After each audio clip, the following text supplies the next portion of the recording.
আসসালামু আলাইকুম এভরিওয়ান।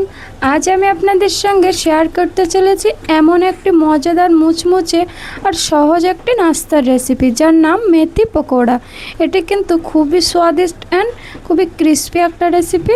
এই রেসিপিটা তৈরি করতে খুব কম সময় লাগে এবং খুব কম উপকরণ দিয়েই কিন্তু এই রেসিপিটা বাড়িতে খুব ইজিলি বানিয়ে নিতে পারবেন। চলুন তাহলে শুরু করি। আমি এখানে মেথি শাকগুলোকে এরকম ভালোভাবে বেছে নিয়েছি। দেখুন, এবার সামান্য পানি দিয়ে খুব সুন্দর করে আমি পরিষ্কার করে মেথি শাকগুলোকে ধুয়ে নিব। দেখুন, খুব ভালোভাবে ধুয়ে নিয়েছি। এবার একটা ছুরির সাহায্যে আমি এরকমভাবে কেটে একটু ছোট সাইজের করে নিব। দেখুন, মেথি শাকটা আমি খুব ভালোভাবে কেটে নিয়েছি একটু ছোট ছোট করে। এবার এর মধ্যে দিয়ে দিব কিছু কাঁচা লঙ্কা কুচি, আর দিয়ে দিব 2টা পেঁয়াজ কুচি, আর দিয়ে দিব পরিমাণ মতো লবণ, 1 চামচ পরিমাণ জিরা, 1 চামচ পরিমাণ হলুদ গুঁড়া, 1 চামচ পরিমাণ শুকনো লঙ্কার গুঁড়া, 1 চামচ পরিমাণ কাশ্মীরি লঙ্কার গুঁড়া, 1 চামচ পরিমাণ সবজি মশলা, মরিচের গুঁড়া ও সামান্য চাট মশলা দিয়ে খুব সুন্দর করে আমি মাখিয়ে নিব।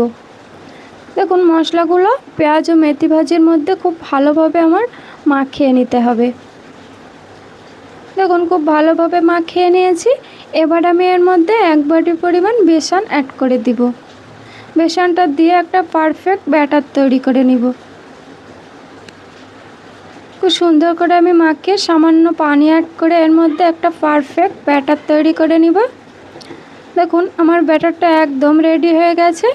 এবার একটা প্যানে সামান্য পরিমাণ তেল দিয়ে দিব। তেলটা হালকা গরম হয়ে গেলে এর মধ্যে পকোড়ার শেপে আমি মেথিগুলোকে একটা একটা করে দিয়ে দিব।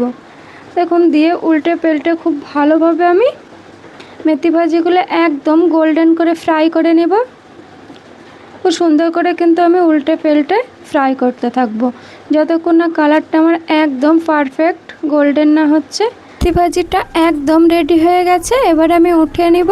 এটা কিন্তু খুব ইজিলি বাড়িতে বানানো যায়, একদম খুব সহজ কম উপকরণ দিয়ে। এটা কিন্তু খেতে খুবই সুন্দর, খুবই সুগন্ধে ভরপুর এবং মুচমুচে একটা নাস্তার রেসিপি।